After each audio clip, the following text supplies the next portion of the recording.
Alright, so we're gonna go ahead and start off our day by doing a very past due oil change. As you can see, I got it dripping into my fucking can right here. Got the car up on jacks, still got to pull the filter off and replace that. And then depending on how much light we have left in the day, I got up to a late start and it's getting darker early now. We're gonna go ahead and try to drain and fill our radiator today. It's doesn't look too bad from the last time I looked at it, but you know, just to know that I did it makes me feel a lot more warm and fuzzy inside. So let's see if we can get this fucking oil job finished finally. Alright, now while we're waiting for that shit to drain, take a look at this. Take a look at that rocker panel. I just noticed that yesterday. See how it has a nice little swoop in it? Let's go compare the other side, shall we?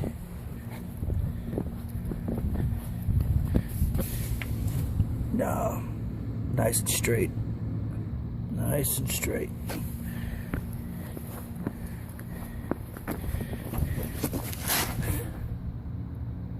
What the fuck is that? God damn. Hello, oil filter. We meet again, you fucking bitch.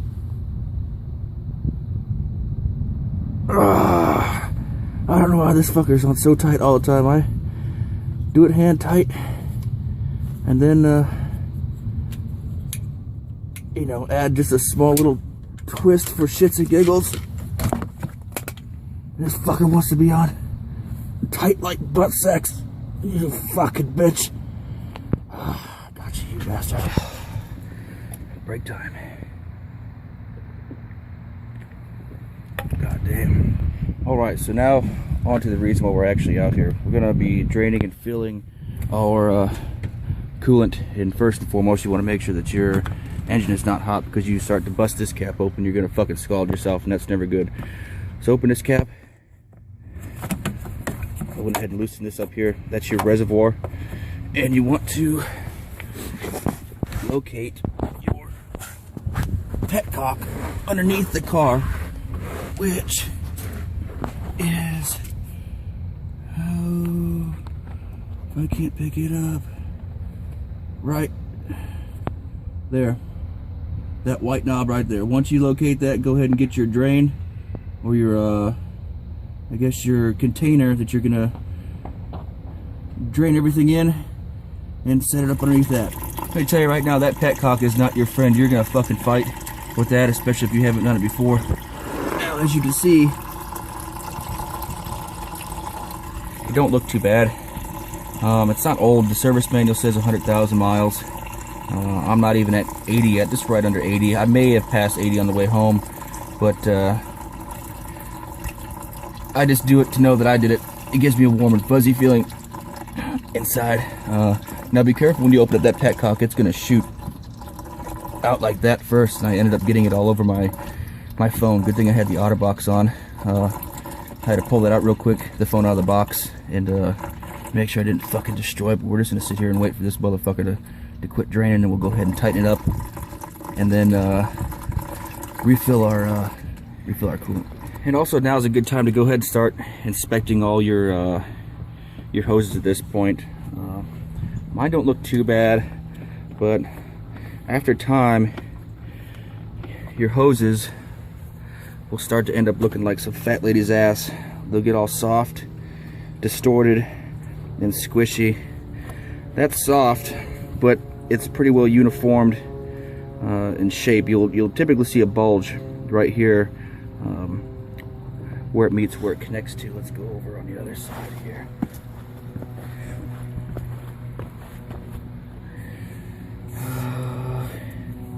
We got a hose here. A hose here for power steering. That looks good. Go ahead and open up our power steering while we're at it. Take a look at that. That's at the full. So we're good.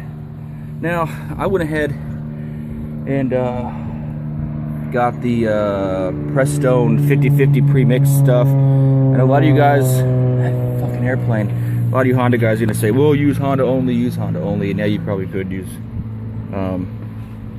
Honda only But I mean, antifreeze is antifreeze to me, just as long as you either get the pre-mixed stuff or dilute it yourself.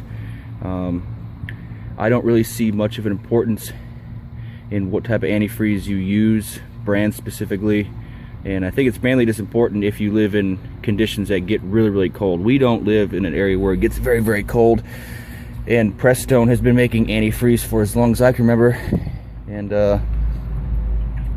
I'm 28 years old, and for as long as I can ever remember, my grandfather has been using Prestone, and so I went ahead and bought the pre-mixed 50/50 stuff. So I'm sure I'll be getting a lot of hate from that. So what's your radiator petcock looks like if you decide to pull it out? I did, because it was taking too long to drain, and I was noticing, out of curiosity, it's got a 2-row rad in it. I figured it'd just be a 1-row. I didn't know the imports would put a multi-row. God damn. Got fighter jets flying over.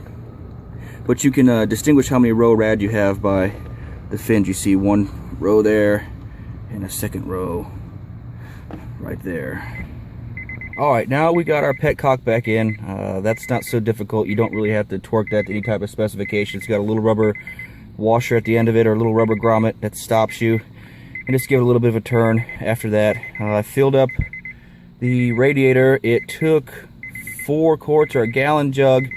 So now we're in the car. We're gonna go ahead and purge and burp the system, and then check our fluid levels after that. Now, how you do that is Honda. These newer Hondas, it's a self-burping system. You don't have fuck off, beep.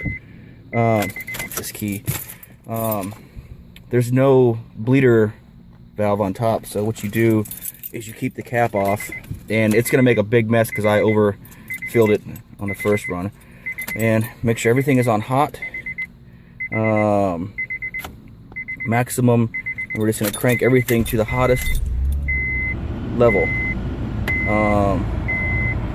max fucking everything. And what you're waiting for is you want the fans to kick on at least 2 to 3 times. And what you're doing when the fan kicks on, see, look at that fucking mess I made. Don't do that. That's way too much. What you're waiting for, the fan like that to kick on a couple times. You're essentially running it through the thermostat to make sure everything is good. So we're gonna let it sit and you know, run through the cycles, let the engine warm up for a little bit, and then check everything, which I think we should be good because that fucker is blowing up to the top. So I've been letting the car sit for a little bit. It's been up to temperature for a while. I went ahead and just let it set and run while I cleaned up my mess. Out and around the car, threw some stuff away in the dumpster, and the temperature is right where it's supposed to be. So I think a job well done. With that, it didn't hold as much as I thought it would. I bought 2 gallons because I thought it was going to take 2 gallons, but that must be for a full flush. So I can only assume that there's some leftover coolant somewhere, you know, within the motor internally, and that the 1 gallon was just for the radiator. But like I said, temperature looks good. It's been at temperature for a few minutes now, so I'm not too concerned about it. Got a well past due oil change done. That needed it really bad. And still looking to do the PCV video. I've been calling a lot of dealerships. They don't have them, but they have to order them. But I've been going on vacation a lot, so you know, I don't want to pay for it and end up going on vacation or have to stay home and do, you know, I don't want to pay for it and then stay home on vacation to go pick it up and get the part to do the job, or I don't want to order it and then forget to pick it up at the dealership. So just kind of been battling with that, and sorry these Honda videos haven't been coming out as much as usual, but like I said, I've been doing been going on vacations a lot. I've taken some time off work. It's been a long time since I've been on vacation, and doing some reloading stuff and just a couple of other odds and ends getting them done. But stay tuned. I got a PCV video I want to do. Power steering, I want to get that done. That's looking a little dingy, although the levels are good. Let's see, I'm going to do a round 2 of the headlights and try to get that cleaned up.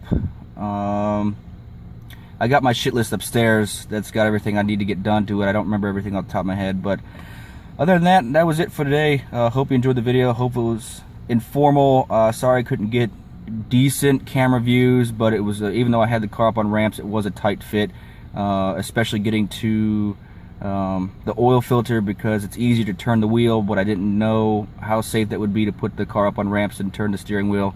And then getting that petcock, it is doable to get to without having to take that shroud down, but it is a bitch, and it is on there tight. You will fight with it. So I hope this video was informal, and I'll see you guys in the next project. Take care. Bye.